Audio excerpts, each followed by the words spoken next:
And welcome back to the Daily Wrap. I'm Joe Concha, joined by Rick Unger, Heather Hansen, and Lisa Jandovitz. So, have you seen this? A Quinnipiac presidential poll finds Governor Scott Walker leading Jeb Bush by 2 points, while Governor Mike Huckabee, Governor Chris Christie, Senator Rand Paul, Dr. Ben Carson, Senator Ted Cruz, and Senator Marco Rubio follow far behind. John Kasich, your next president, in the opinion of this opinion host, not even listed. Meanwhile, Hillary Clinton topping a decidedly thin Democratic field with a staggering lead over the likes of Senator Elizabeth Warren, Vice President Joe Biden, and independent Senator Bernie Sanders. It's like the AFC South of presidential candidates. So, how does Senator Clinton fare against possible GOP opponents? Well, look at that. Mrs. Clinton beating Governor Walker by 9 points, 48-39.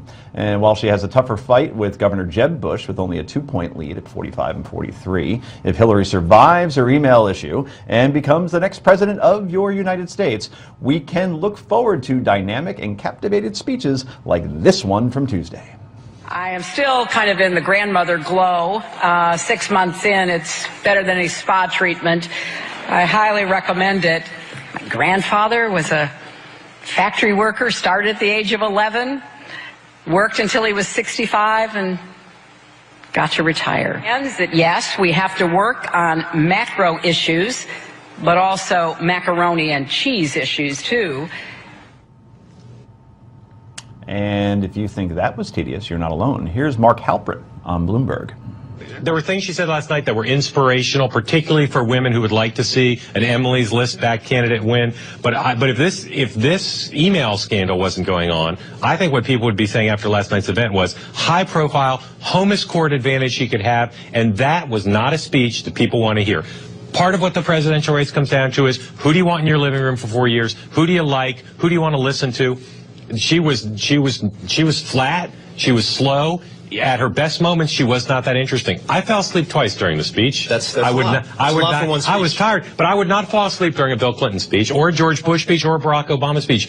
She needs to be better, and I don't know if she was distracted or what, but if that's the best she's got, the country's going to be sick of listening to her after a few months.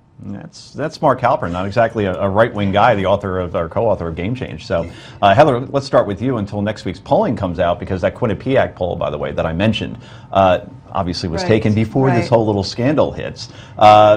Is she still the candidate to beat on both sides? You know, listen, she doesn't have a lot of charisma. I've never thought she had a lot of charisma. It's interesting because the vice president of Emily's List, after the scandal, actually said that there's some fear that people are going to run to a third party. I don't think they're going to run to a third party, but I do think that you're going to see people come up out of the woodwork when they see some weakness in Hillary. And we may actually see some other viable candidates here. We've talked about Senator Jim Webb before. I think that's a possibility. But I think that she is showing weakness day after day with the email scandal, and then with speeches like that. She started, last time she ran, she stepped away from her womanhood. I think now she's getting a little too into it, talking about being a grandmother and macaroni and cheese, and she's got to find some balance or she's going to lose both sides. Rick. Well, I think the country's far more bored with Mark Halperin than they are with Hillary Clinton. So. His books sales tend to, it's because he has a partner in those books who has a great personality. That aside, look, I don't know what was so terrible about that speech, frankly, and it was given to a women's organization. You know, what amazes me is if this is the stuff we're going to pick on Hillary Clinton for, or others are, she's your next president, because that ain't going to get it done when you look at the polls. By the way, those polls did show one thing that I've been saying all along. There is one candidate who has a chance to beat Hillary Clinton. That's Jeb Bush. Jeb Bush. But you're talking 2 percentage points, and you don't think that's going to make a difference? That's before the scandal. This scandal. And there's many more scandals to come. We'll see next week. And we forget that she's not her husband. So, and she's trying, I think in that speech, she was trying to relate to people. Right. She's not able to do that. That's what her husband was always able to do. He was always, however he did it, he was always able to connect with people. She can't do that. Well, I just like hypotheticals. She connects with 45% apparently. Because there's nobody else out there that's As I was about her. to say, I don't like dealing with hypotheticals. But let's say there was a good second candidate out there, like a Barack Obama in 2007. Exactly. Well, we know how that works out. Right. But how quickly would people abandon the Hillary ship if they knew? In other words, is her support only there because she's the only one who could keep a Republican out of the White House, given the people that you listed yesterday as far as the Democratic field? We can all go, absolutely, and this and that, but guess what? It is a hypothetical because right now there is nobody There's else. nobody else, right. So The other thing is, people are tired of a president who thinks he's king. And when you have someone coming in who thinks she's queen and untouchable and no one can ask me about my emails, that really does not Or reflect Benghazi. well. That's right. If she were different, if she were coming out and being different somehow, being transparent as he had promised to be, then it might be different. don't kings usually inherit their role from their relatives? Yes, well, So that might speak to who?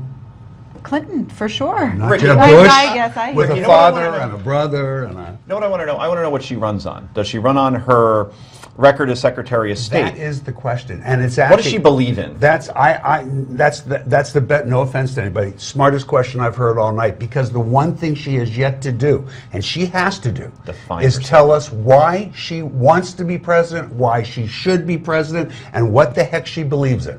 I agree with that completely. Her books failed to do it. She hasn't done it so far. That's the question. And she didn't do it at the speech last night in front of the Well, friendliest but possible it wasn't. audience. That wasn't the But place to some- do it. Where? What's When the place? she I guess announces when she for has, when president. she announces, I she think would Right, have I to. agree with that. For that time and place, maybe Yeah. maybe not necessarily. But Lisa, is it all about more her checking off a box saying, see, I could be the first female president? Okay, why do you want to be president? What's Right. your worldview? Well, I want to fight ISIS stronger. I want to tax Well, the she rich more. absolutely I has don't to. know. She I don't know no. who she is. She has to define herself. She has to lay out what she has accomplished as well while she was Secretary of State. What did she do? And that's a very hard question for people to answer, even liberals, right? And I completely agree with that. Well, and when you again, I bring up Carly Fiorina. I don't know why I always either. do, but she said flying is an activity, not an accomplishment, and that's where she's got to And point she to has something many. that She's destroyed not one company, but two. Go get them, Carly.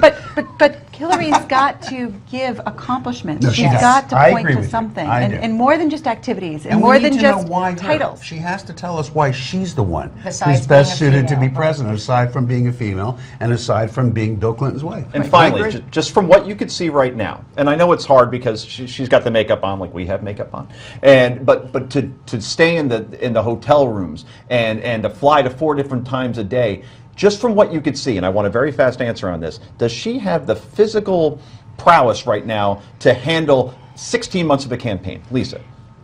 I'm going to say yes because I think that's sort of a sexist comment because I don't think we would Nothing say to do about man a or male. woman. No, No. I don't think a man would be asked that though. Right, I don't either. I do, Wow. but I didn't mean that to be but I sexist do at all. think, No, no, I know, I but you gotta don't go think- I quickly. think the reason is probably because she had a lot of physical issues towards the end of her time at the State Department. Rick, I we don't gotta- know. Okay, yeah, it's a hard question to answer. She just looks tired. That's the only thing I can say. Anyway, new polls about Americans and ISIS coming up next on The Daily Wrap.